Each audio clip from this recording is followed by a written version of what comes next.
As little as 1/1000th of an inch of motor oil separates your car's engine parts, but friction and heat can make motor oil become volatile and vaporized, weakening its ability to protect expensive parts. Texaco Havoline Formula 3 controls volatility, fights vaporization, and provides complete engine protection, no matter what you drive.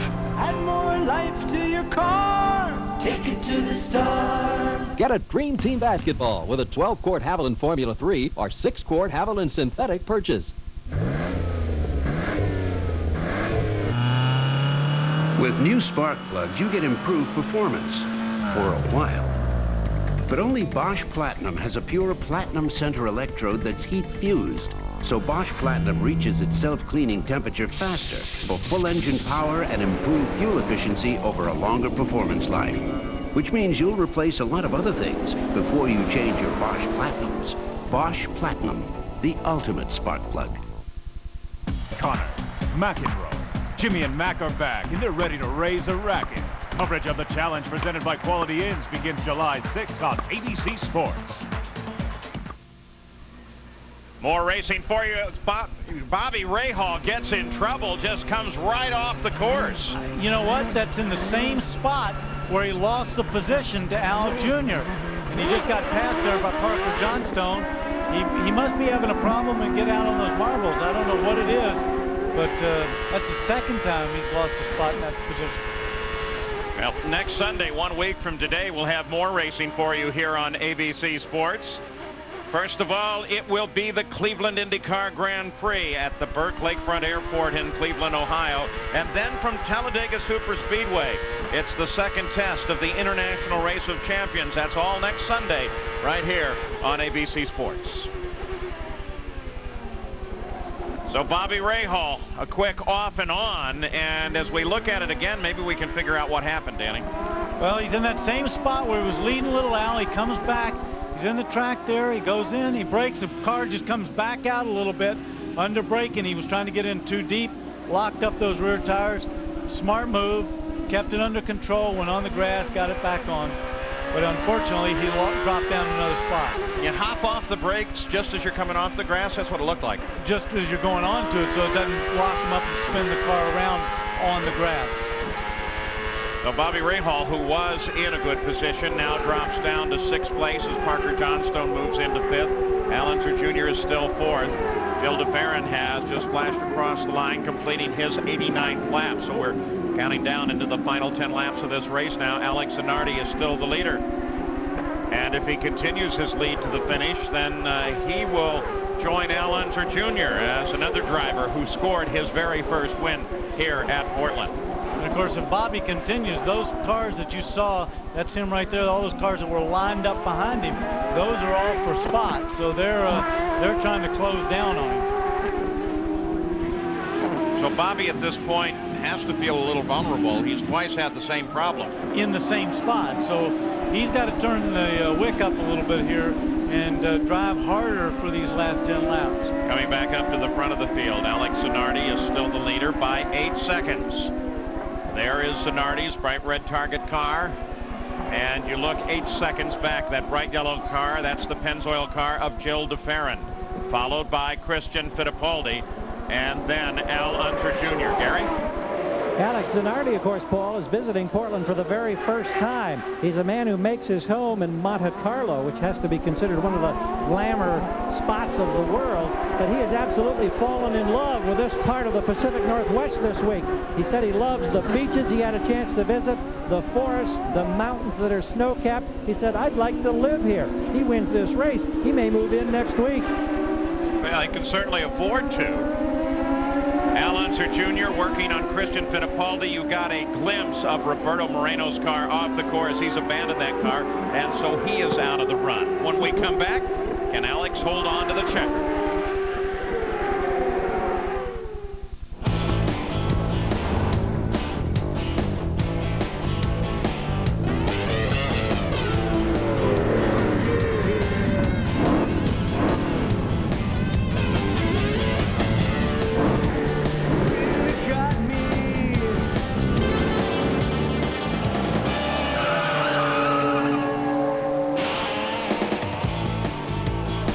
Firehawk.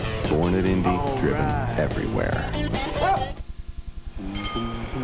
For cars that can benefit from higher octane, Texaco Clean System 3, Power Plus, and Power Premium gasolines are formulated to clean your engine's intake valves, fuel injectors, and combustion chambers while you're driving. For smooth starts and sure acceleration. Just give us 5 tanks. And you may feel like you've left your old car behind. Oh, add more life to your car. Take it to the star. The Budweiser 200. Brought to you by Texaco Haviland Formula 3 Motor Oil. Controls volatility and fights vaporization. Honda, who offers an impressive family of cars, sport utility vehicles, and minivans. Firestone, America's tire since 1900. And Bosch Platinum, the ultimate spark plug.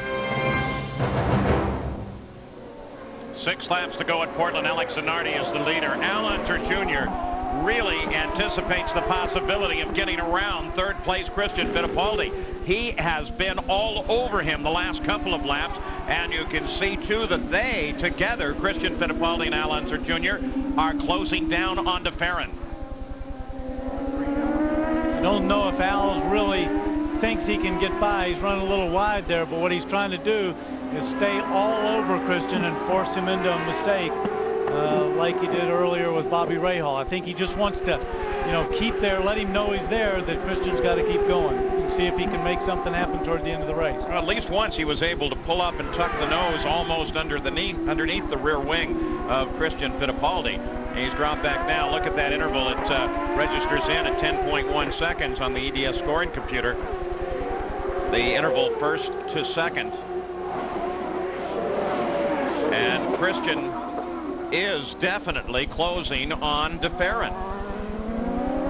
But again, with 5 laps to go, what everybody's thinking right now is how fast do I have to go to stay in front of that guy and consolidate my position. They know they probably can't pass the guy with this.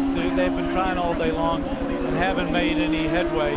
They just want to, consolidate their spot and make sure they don't make a mistake for that guy behind them to get by.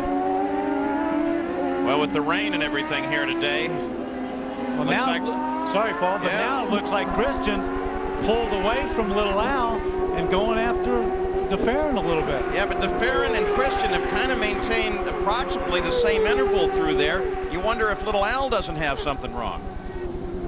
Now the interval widens again. Just a bad corner for DeFerrin, or? Well, or Little Al got some stuff. He ran wide in a couple of those corners. Maybe he picked up some marbles on his tires, the buildup from the tires that has fallen off and dropped back a little bit. But I was about to say, because of the rain and the length of the run here today, we're about to run overtime, and it does not appear that we are going to get an interview with the winner of the race, as we'll have to return you to local programming. But Alex Zanardi looks like he may be on his way, and we will certainly run right to the checkered flag here. 4 laps to go. Zanardi's lead loses a second to Gil DeFerrin. But again, Paul, what's happening is Zanardi knows he's got a very comfortable lead. He knows how well his car is handling. What he's doing now is being conservative those last couple of laps, just not to make a mistake and throw it all away. His second pole of the season, and this time it may result in a victory. In fact, at Rio, we thought he may be on his way to a victory there. Did I just see a puff of anything that mattered? It looked like I saw a little haze that may have come out of the back of Christian's car. And I don't see it now. Well, I can tell you one thing, even if every warning light on his dash came on right now, he'd drive that thing till the end, till 3 laps to go. He wouldn't worry about that. He's going to drive it right to the finish.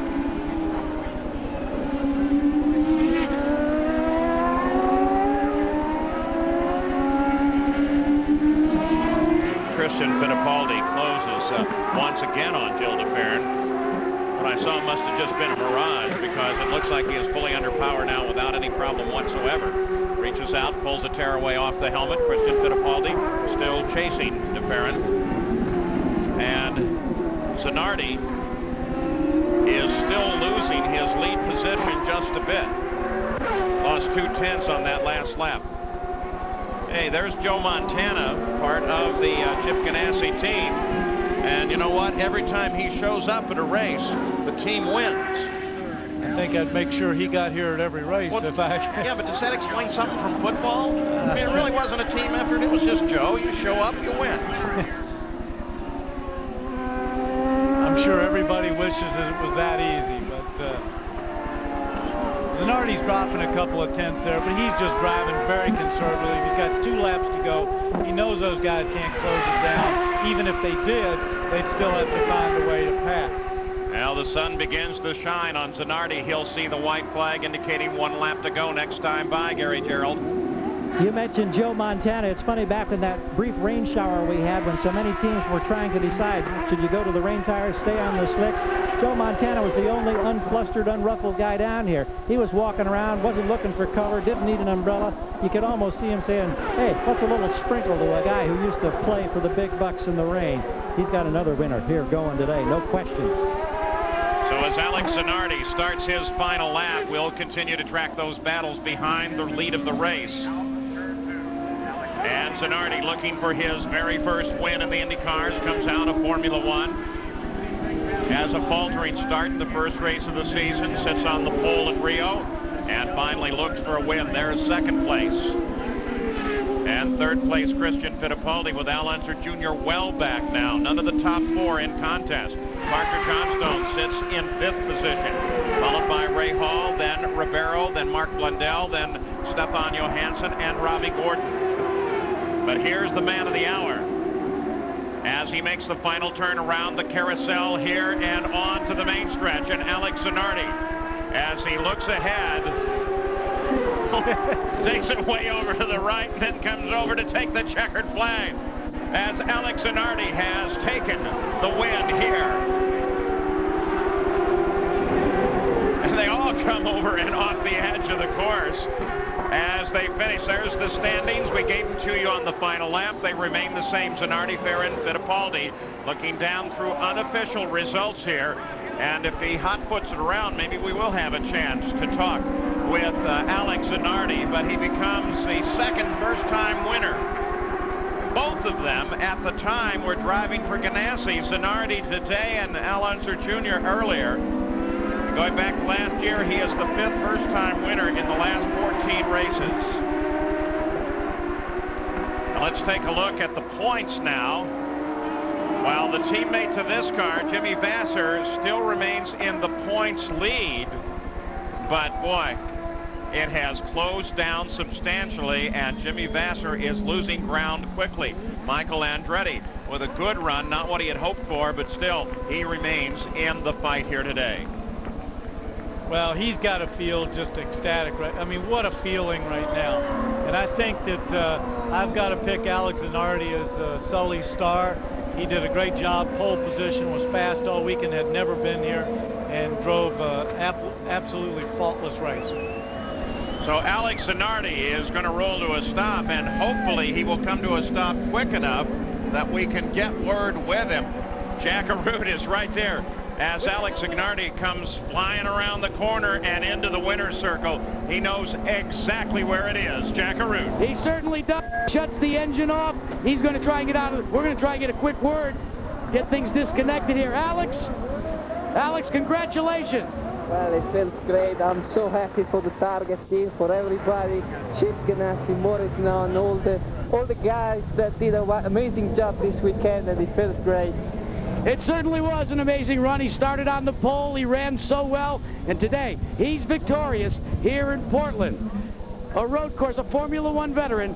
And on behalf of Paul Page and the rest of the crew here, Danny Sullivan, Gary Gerould, I'm Jack Arute saying so long from Portland.